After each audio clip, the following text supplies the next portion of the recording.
Hello, guys. Welcome back to episode two of the Tough and Tales podcast. I'm so sorry that I've not been able to post for the past couple of weeks. There's been a lot going on, like respectfully. I've been doing a lot of stuff, and for over a month now, I haven't been active. So forgive us for this time and moment. And we are back again. I'm here with my friend, my very very good friend, Kochi. What we saying, bro?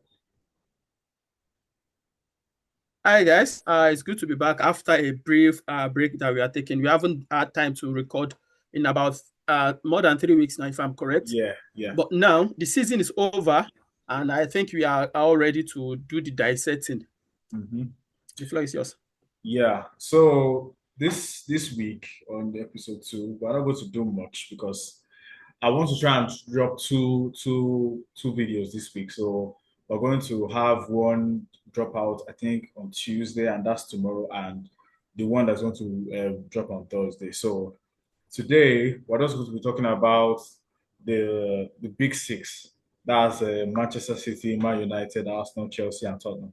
So we're going to be specifically going into their transfers. So looking at their season respectfully, I mean, I feel it's quite obvious that Arsenal are the one with the best season amongst all of them, and they're the one who are looking forward to have a bigger summer than the rest of them because they've had a lot of injuries this season. And looking at the grand scheme of things, we're just looking at hopefully this new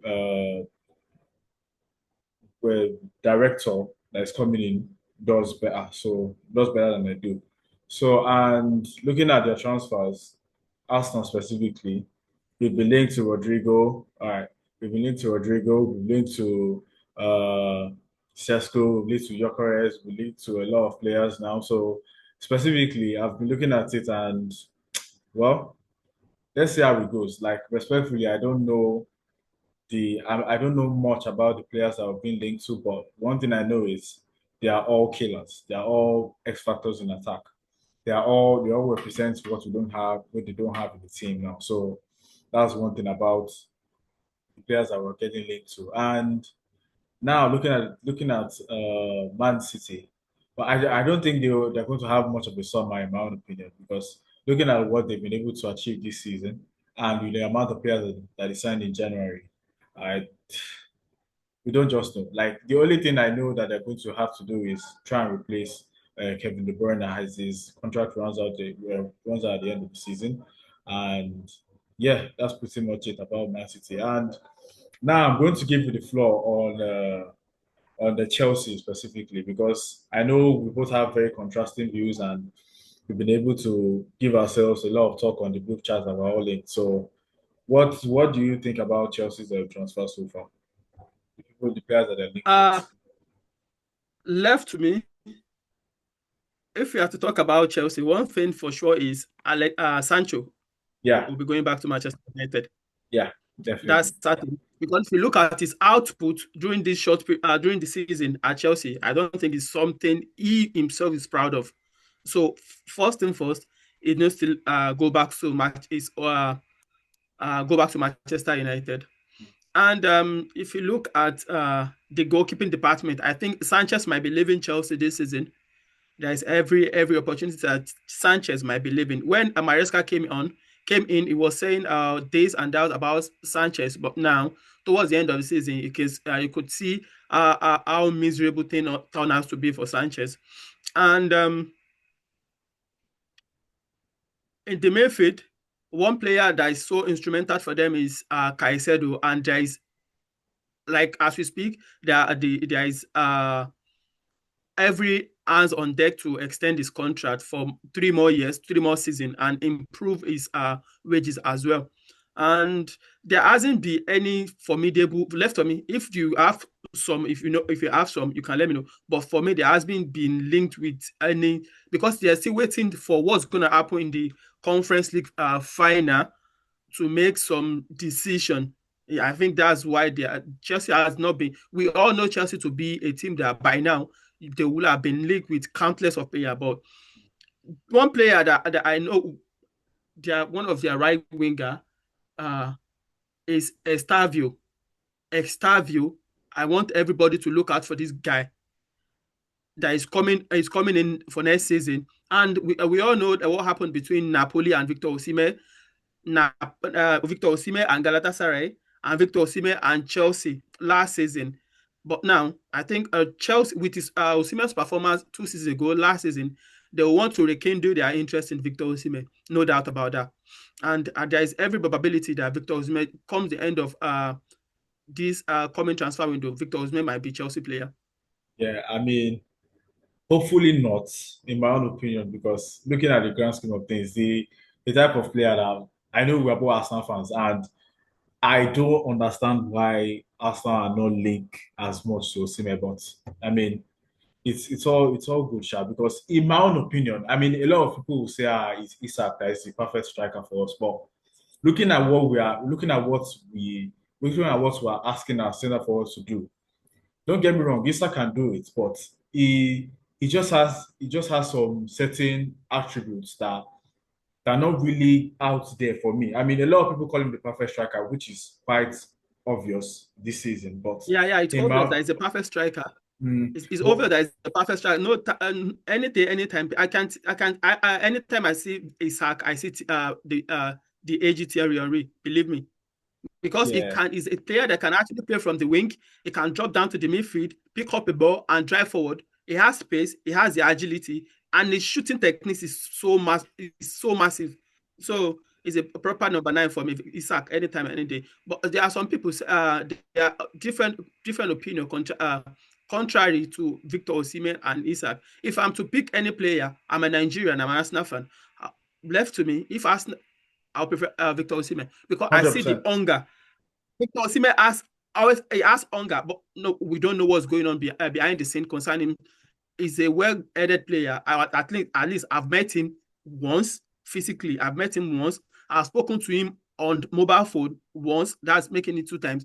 And the way he doesn't know me. I'm nobody to him, but at least that respect was there. So I think he's a well-headed player. So he shouldn't be able. There shouldn't be any difficulty coaching or managing Victor Osimhen if he should come for Arsenal. Though Arsenal might need to change their playing pattern a bit just to suit him, I don't think but so.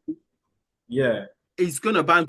He's gonna bang. So far, the that's what team I'm wants saying. him. If Ateta wants him, if Better wants him, and the team, because these are two different things. If the sporting director wants him and the manager does not want him, that's the problem. But if the sporting director and the manager wants him and the team also wants him, believe me, Osimhen will bang more than 35 goals in all competition in the season. Oh, 100%, 100%. I mean, in his campaign of him winning Napoli the league, he scored how many goals? He's not 25 goals in the league, and in all competitions, he scored over 30 goals. So that's pretty much bang on for me. So let us not quickly digress.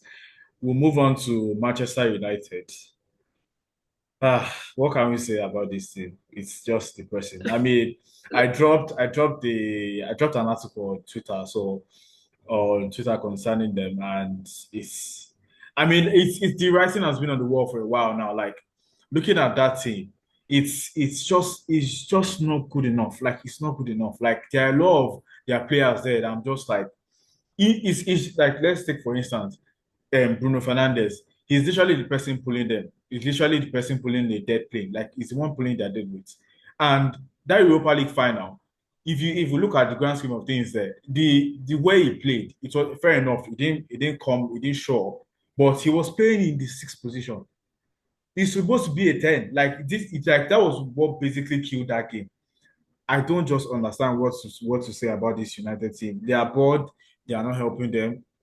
The manager is not helping matters with the way he's speaking in the press conferences and also throwing the players under the bus. The players are not taking responsibility apart from Bruno, and I don't know. I don't just know, but I don't just know what to say, and because it's. I mean, as a rival fan, I'm very happy for what is happening now because of how much they've made my childhood very terrible. But it's actually quite sad. It's very sad, honestly. It's very very sad. If with my little experience, I can categorically tell you that it will take Manchester United. People don't see this in football. Football is of two sides, performing and winning. and winning alone. We all know Pep Guardiola is going to perform and he will win. Manchester United now, I'm coming. I'm just coming. Just be patient with me. Manchester United now, they've won FA Cup. They won FA Cup 2 seasons ago. Last season, and this season they are finishing 16th or 15th, and they want to win the Europa League as well. Isn't it? That's not performing and winning. That's just winning a trophy. Your fans will go to the viewing center 38 times in a season, sad for most part of it, and come end of the season, they will have something to show for it. That's what Manchester United. Let me tell you now, what the phase at which Manchester United and this moment, Arsenal was there 2019. Definitely. Arsenal was there 2019. We all remember. Before Arteta came in and now dragged us out of that situation steadily. It will take Manchester United at least 3 or 4 seasons to get to where they will be performing and they'll be winning. I mean, I think it's even people be like, okay, Arteta has been at us. I think it's going to be much longer than that. People be like, continue. Yeah, it's going to be more than, it's possible that it's much more than that. It's possible. Because when Guardiola got to Manchester City has a team already. There was a team on ground, though he came in with his own kind of player that I think can execute his tactics. That's why he came and he started getting the results. But for Manchester United, fine. Amarim, I don't know much about him. These playing style, he has played let's say 1/3 of the season. I have not seen anything from him. What I see is press conference upon press conference. And if you look at what happened, Manchester United lost 3 times to Tottenham just this season, pro to the Europa League final. I think the way he set up his team is scared of playing Tottenham. He does not want to lose the 4th time, which he eventually did. And now, to his player, is a bad person. Because immediately after the referee sounded the whistle, Garnacho went online and said, how could he be that has been performing since the beginning of the competition of the Europa League, got to the final and was able to play just 20 minutes? It's unfortunate. Which is correct. Which is correct. But at the same time, as a professional, this is not table tennis. This is not boxing. This is a team game. You don't come out to say stuff like that. You are only fighting for yourself. Yeah. What of those that have not been playing? What? Because if you have to look at Garnacho has played 95% of all Manchester United minutes this season.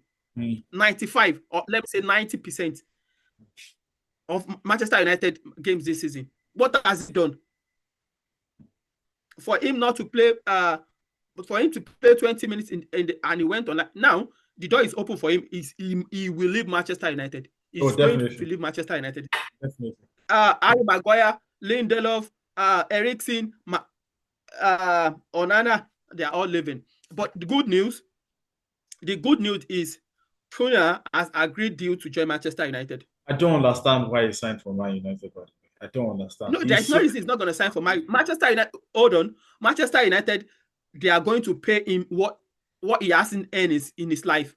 Yeah, that's another thing. They are going to pay him what he has never earned in his life. So what are you saying? And if you look at pedigree, he's going to play. He knows he's a starter. Yeah, he will play week in, week out.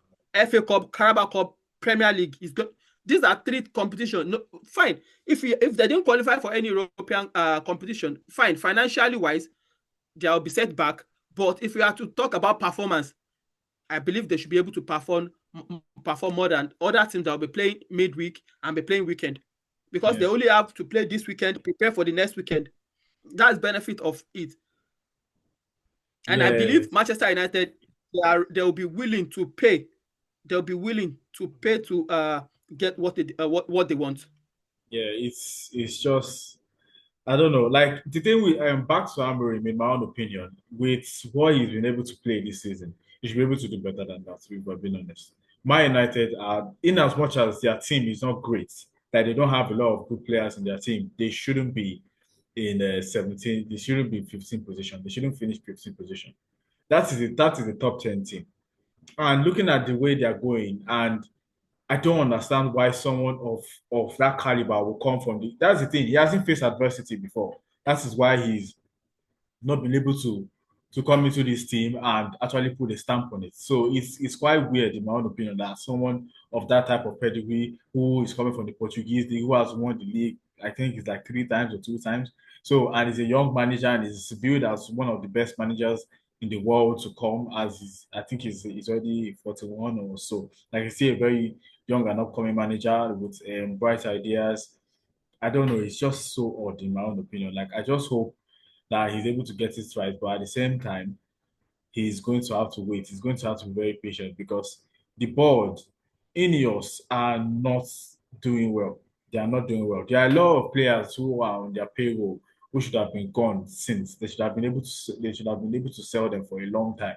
But the fact that they are still on their payroll, Lindelof, who else is there? Lindelof, the goalkeeper Yeah. Tom Heaton. Like it's just piling and piling of bad players who are not good enough anymore. So I just hope they're able to get a grip of themselves because I don't trust seniors to do much better because yeah, we've been seeing news of them cutting their staff, cutting their like axing 200 over 200 staff again. Like I don't Yeah, understand. yeah, yeah. I wouldn't want to blame Manchester United for that because if you look at the Manchester United have in total more than 1,000 staff, more than 1,000 staffs. I They mean, have to. They have, is that if I you it's believe me, understand. if you want, if you look at how Ateta came in, Hmm. how he got, you just have to do some things, even if it's not palatable. You just have to do some things. Yeah, I understand you, And but there's a taking key decision, hmm, fine. As it is now, Manchester United need at least, if they want to compete, it might take 4, 5 seasons, but at least they need at least 20 players. I think it's They going to will be more need than at that. least 20 players. I think it's going to be more Because than that. Anthony is not coming back, he's not going to play for Manchester United again. Yeah, he's a Betis Garnacho player. is leaving. So Yeah.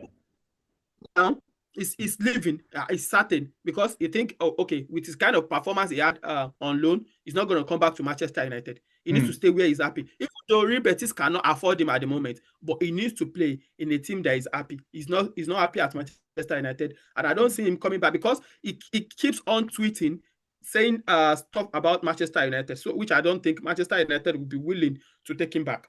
Take him back. Yeah. It's just odd. Yeah, let's just move on to the other Choco brother in North London, Tottenham. I mean, finally they won a trophy after 17 years. Good on them, but they still got spanked yesterday, 4-1 by Brighton. Like, come on. I would not be surprised. I would not be surprised about yesterday's performance. If you look at the atmosphere, they know that the season is over. Immediately they won the Europa League, they know that their season is over already. That team is in This, Champions League. What? yeah. So why should they don't have any reason to play? And if you look at it, why they are being battered, their fans keep singing. Yeah, yeah. Like that's the thing. As That's they are the issue. getting battered at home, their fans keep singing because they've won something. Pastor Luke has won something major for them. So even the hangover, the drinks, the beer, if only if you can imagine here in the UK how these people take football, how they take alcohol. Like it's like the football and alcohol Yeah. and beer is like this. Both Mm. the players, both this. So you don't expect them to perform. If you look at teams, they know that okay, they have if they are actually challenging probably Tottenham as they are also challenging for probably FA Cup Yeah. or Carabao Cup final. Immediately after that Europa League, Mm. you will never see them drink. You will never see them party. You will never see them tweet anything because the Yeah. mindset will have been shifted. We are done with this. Let's focus on this. But they don't have anything to focus on, so they can drink as they want. They can party as they want. Yeah. It's That's it. just Let me cite an example. Let me cite you an example. yeah. Immediately, Leeds United confirmed their promotion to the Premier League. Mm. I was there in the dressing room. I was everywhere with the players. Yeah. Party for like 2-3 days straight, and they have to at least has to play Plymouth away while Burnley is playing at home. They Mm. both have the same point. Believe me, Leeds actually struggled to play Plymouth. Leeds conceded first against Plymouth before they now came back from I behind don't to know win. bottom of the league. They are bottom of the league now. They are bottom of the league, and Leeds actually scored in the last kick of the game before Leeds could get the winning goal. That's what made Leeds United the champion. Oh God. So when you know that you don't have anything, you know that okay, you are done with your objective of the season is accomplished already. So you have everything. Oh, it's just, I will not be surprised. yeah, it's just now. You just have to just enjoy Tottenham, yourself. Tottenham, they need to recruit. Really need to recruit their teams there to compete in the Champions League because they will get exposed and they will get battered. God. I mean, I just hope they don't sign anybody and they ball because I don't. I mean, I don't even want to talk about them because they disgust me. For once, I've never Am seen I playing Champions League with that team, please? I've never seen Tottenham as a rival to Arsenal. Believe me, I've never seen Tottenham as a rival to Arsenal. Yeah, neither have Because I. Neither have I. I've if never. you look at the standard, if you look at the pedigree and the standard, you know the Tottenham does not come close. Oh, definitely, because it's just night and day. Because with our history, I don't think we even need to start talking much about this thing because looking like they finished 17th and they are playing in the Champions League back. They are playing in the Champions League. Well, I see what type of representation are England actually showing to Europe? Because I can guarantee you once they enter the Champions League phase and looking at they are going to get spanked because this do or die Yeah, with with the new format, yeah, with the new format. No. They will get exposed. definitely, because I don't understand. It's just sad because I don't know. I just hope they get it right very soon, Sha. So yeah, swiftly moving on to I think we talk about United, talk about City, we talk about Chelsea, talk about Arsenal, we talk about Tottenham. And I think that's all now. Like City, we talk about Yes, City, that's all. United, Chelsea. Okay, that's pretty much it. Okay, now we are going to swiftly move on to our team of the season. So now we've been able to come up with, we are doing this individually. We were able to come up with the goalkeeper, defenders, midfielders, and forwards. So looking at this season, now I want you to go first because I have my team here with me. I was just looking through them now. I was trying to edit them before I could say anything. So what's your team of the season? And Okay, if there are any controversial takes, just give me a heads up because okay. okay, no problem. Okay, in post for me this season Mm-hmm. is Raya. Okay. Okay. Raya. And who do Uh-huh. you have as your own goalkeeper? Oh, Raya, 100%. Raya. Sorry. Okay. Easily. Right back, I'm contemplating on two things and I'll give justification for the two. Okay. Alexander Arnold Uh-huh. or Olaina. Olaina of Nottingham Forest. Mm. Alexander Arnold, offensive wise, but Olaina, all in Together. all, In I all. might give Yeah. it to Olaina. Olaina might not have plenty of assists or like that, but defensive wise and offensive wise is okay. But one thing I would say is if Olaina is playing for Three Lions of England, you'll be getting the best out of Olaina. He believes because he's playing for the Super Eagle and he plays too much, he's not focused on football. If he's focused on football, Olaina, believe me, he has every ability, everything it takes to play in the bigger team. But Yeah. I think probably it's just too convenient playing for Nottingham Forest. Know that I'm at least I'm playing in the Premier League. He's very comfortable. I mean, even with the way he's comfortable, he has been able to put up numbers this season. So Yeah. I actually went for But Alexander if Arnold. okay. Yeah, I went for Alexander But Arnold. believe me, if you think he wants a bigger, if it's being ambitious enough, he needs to put like this coming season. He needs to, it's something I can actually see him. I can see him this season. I can actually test him. He needs to put more effort. He has everything it takes to play in the bigger team. Yes, But I see. I'm going for Alexander Arnold. I'm going for Alexander Yeah, Arnold. For me his too. assist, his contribution, I'm going for Arnold Yeah, I this mean, season. it's And going to be a huge miss. It's going to be a huge miss because looking at what he has offered Liverpool in over the years, the Barcelona corner, the free kicks, every single moment, and the fact that he's even a academic product, it's going to be a huge miss. And Yeah, last 20 years. yeah, he's just so good, man. Because I He's 26 years and he has spent 20 years with Liverpool. I mean, what So else? What else do you want him to do? Because a lot of their fans online, they're just like, I mean, now they are much better now because initially when they heard he was going to Madrid, it was a complete meltdown. Everybody was just vexing. They were just like throwing their toys out the pram. And now they're much understanding on the situation at hand. That I mean, he's going. Let us just give you the proper send off. So your two centre backs, Van Dijk, Saliba. okay, I would have preferred probably Van Dijk, Gabriel, but they are like the same.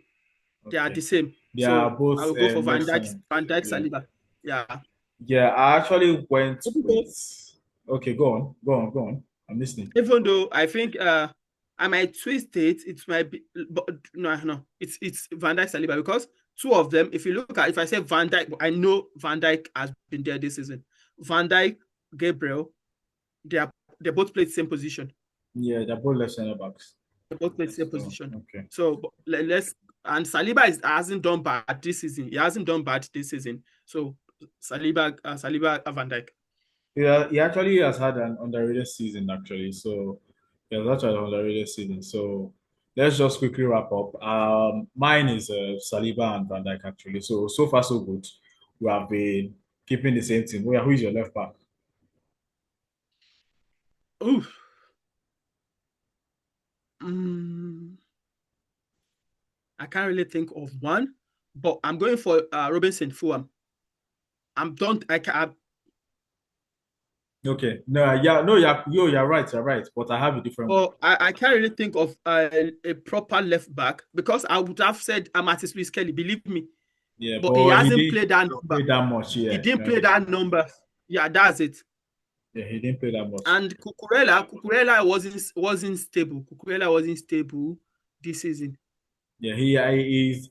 I mean, he Probably I has would had a have. fantastic season. Like he has Yes. attacking wise, he has had a fantastic season. But I don't just think personally he has done enough for me to warrant him.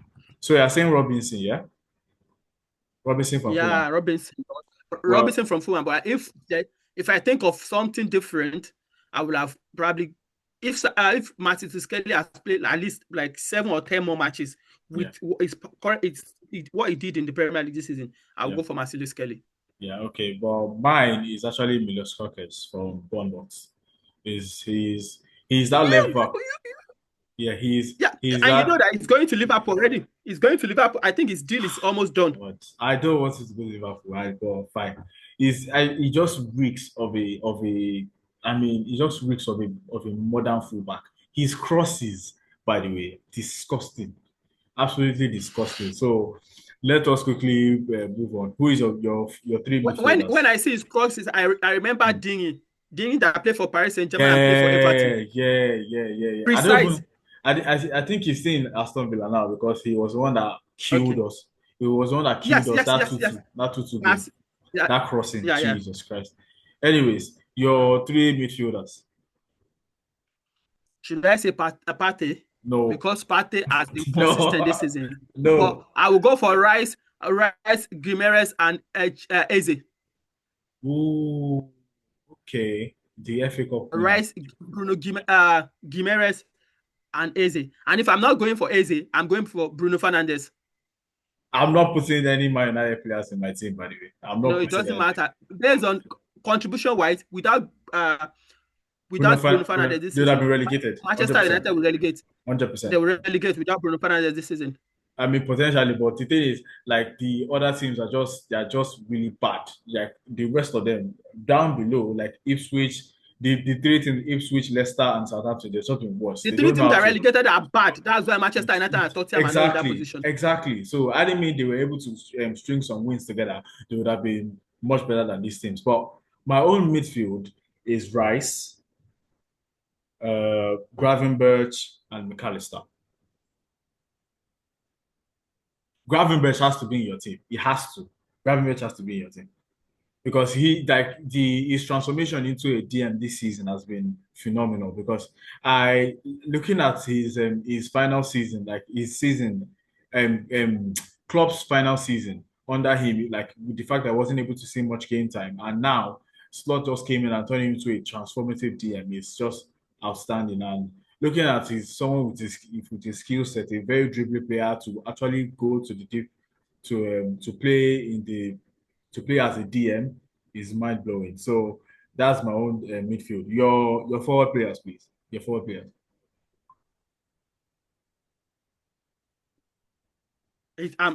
I'm really really sorry that any of Arsenal player will not be making it up front. Oh, Not even 100%. I Bukayo know. Saka, I because know. I know. I know. It's unfortunate. Mohamed Salah 100%. on the right, Mm-hmm. Isak on the Mm-hmm. left, and Pope of Nottingham Forest up front. Oh, you mean Wood? Chris Wood? Wood, sorry, Wood Oh, Wood up okay. front. Wood. Ooh. Because that's a proper aggressive formation, attacking formation, proper aggressive one. If you look at my midfield and my attack, they are more Yeah. physical. They are all physical and technically good. Wood, Yeah. I can say it. Wood is the only one that I think is probably a bit less. It's not that it's less technical, but the physical presence is a bonus. Yeah. You actually, that's a very good shout with Wood, though. That's a very good shout with Wood. Because my team is quite different. Now I'm looking at it. Should I change it? Just no. You don't need to change. Don't let's hear you. Let's hear you. Okay. Well, my team is Mohamed Salah on the right, Alexander Isak in the middle, and Cunha as a left winger. Cunha has been outstanding. Cunha. Cunha has been Hmm. outstanding. Cunha has had a Hmm. very, very good season.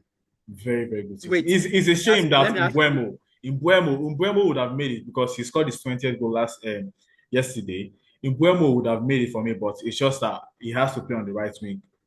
He has to play. He's a right winger. So yeah. But if I'm to ask you, Mhm. on the left, you Yeah. have Cunha and you Yeah. have Isak. Who are you going for? If I was to pick on the left between the two of them, Yes. Isak. Okay. So Isak. But the thing is, Isak is not. He's not. I mean, he can play there, but he's not really a conventional left winger. So he's more of a striker than a left winger. yeah, But yeah. I get what you're saying. So if we are to recap on because And we if you look have at the yeah look at the goals, look mm, at the numbers for Wood this season, yeah it's not a fluke.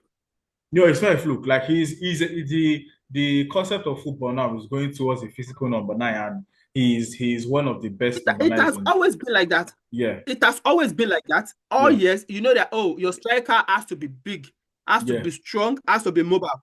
yeah. But all of a sudden, Guardiola just turned everything, playing False with false nine, nine. yeah. Everybody's not falling false nine now, exactly. No, and people So are now going back to the olden.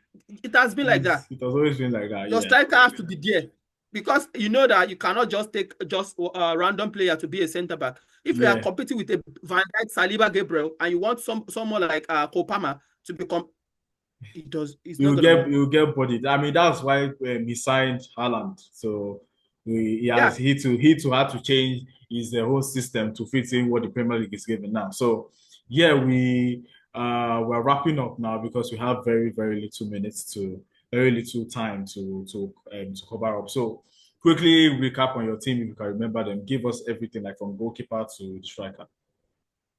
Okay. I will have Raya in post. Uh-huh. Raya, Raya, Alexander Arnold, Van Dijk, Saliba, and Robertson. Robinson. Yeah, Robinson yeah. of Fulham. Uh-huh. And in the midfield, Gimeres, Rice, and Eze. Is it yeah? In the midfield, and up front, Isak, Wood, and Salah. Okay. So mine is Raya, Raya from Arsenal, Alexander Arnold for Liverpool, Van Dijk from Liverpool, Saliba from Arsenal, Milos Kerkez from Bournemouth. My midfield is Rice from Arsenal, Gravenberch from Liverpool, and McAllister from Liverpool. And my front three are Salah from Liverpool, Alexander Arnold, I say Alexander, Alexander Isak as centre forward, and Mateus Cunha. So we've come to the end of today's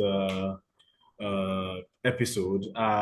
We're very sorry that we'll not be able to drop. So please just bear with us. We're going to be very consistent now. I mean, I'm back now, so we're going to be dropping much more content as usual. So we're going to, as I said earlier in the video, we're going to drop 2 videos this week. So this is going to come out on Tuesday, and hopefully before that time, we'll be able to record some videos for you and we'll drop it. So thank you very much, my bro. Thank you. Yeah. So And thank you we forgot all. to say a big congratulations to Arsenal women for winning the second European trophy, like Yeah. women champions. It's not easy. If you to recollect, as they played against Juventus, Mm. Bayern Munich, Yeah. Olympic Lyon, Barcelona before winning it. Yeah. No, Yeah. no, no, So no, no, no. let's just, And it's Real already, Madrid, sorry, and Real Madrid. yeah.